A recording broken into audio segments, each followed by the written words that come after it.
আসসালামু আলাইকুম। আজকে আমাদের যে আইন উপদেষ্টা আছে আসিফ নজরুল সাহেব উনি বলতেছে যে হাসিনাকে এই যে মানে খালেদা জিয়াকে মেরে ফেলার পিছনে হাসিনার অবদান আছে।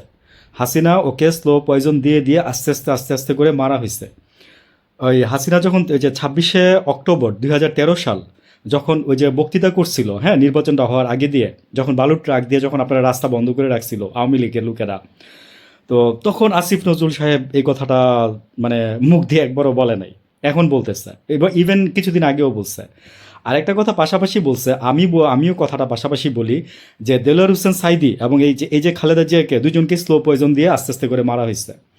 খালেদা জি আমার এই যে শফিকুল আলম ভাই সরকারের যে প্রেস সচিব আছে, আমার ওনারে খুবই ভালো লাগে শুধু একটা কারণে, স্রেফ একটা কারণে। ভাই দোষ ভালো মন্দ দোষে গুণেই মিলাই মানুষ, আর নাহলে আমরা ফেরেস্তা হয়েই জন্মাইতাম বা আসতাম এই পৃথিবীতে, ঠিক আছে?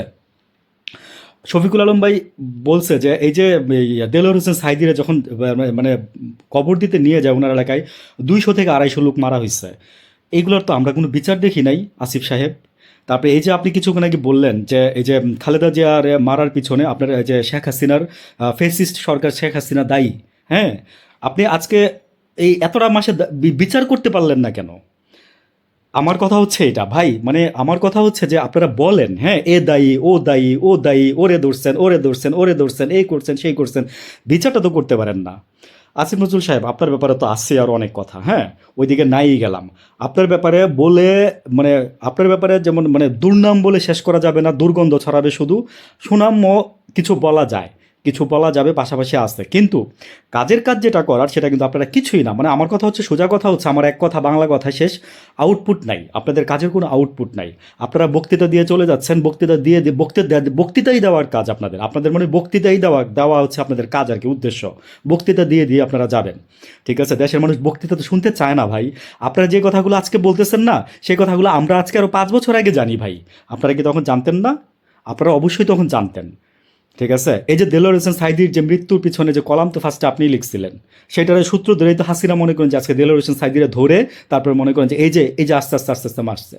ভালো মানুষটা হুইল চেয়ারে করে গেছে হসপিটালে, সেই মানুষটা মনে করে যে মৃত্যু হয়ে বের হয়েছে, এবং সেই লোকটাকে জানাজা দিতে গিয়ে মনে করেন যে আরও 200-250 লোক মারা গেছে। বর্তমান সরকারের যে প্রেস সচিব শফিকুল আলম ভাই আছে, উনি নিজেই কথাটা বলে। আমার কথা হচ্ছে, তাহলে বিচার করলেন না কেন? হ্যাঁ, আসিফ নজরুল সাহেব, বিচার করেন না কেন? ঠিক আছে, বিচারের কাঠ করে দাঁড় করে দিতে পারেন না? আপনি এই যে হাদি ভাইয়ের বিচার নিয়ে বলতেছেন, আপনি থাকবেন হচ্ছে 1 মাস, আর আপনি বলতেছেন যে প্রথম বলছেন আর কি এটা, যে 90 দিনের মতো বিচার হবে, এরপরে যখন জনগণ চাপ দিল তখন আপনি বলছেন যে 1 মাসের মধ্যে বিচার হবে, এই ধরনের কিছু একটা। পুলিশ নাকি 7 তারিখে জানুয়ারি মাসের কি রিপোর্ট দিবে, দেখি কি দেয়, কিছুই হবে না। ভালো থাকবেন।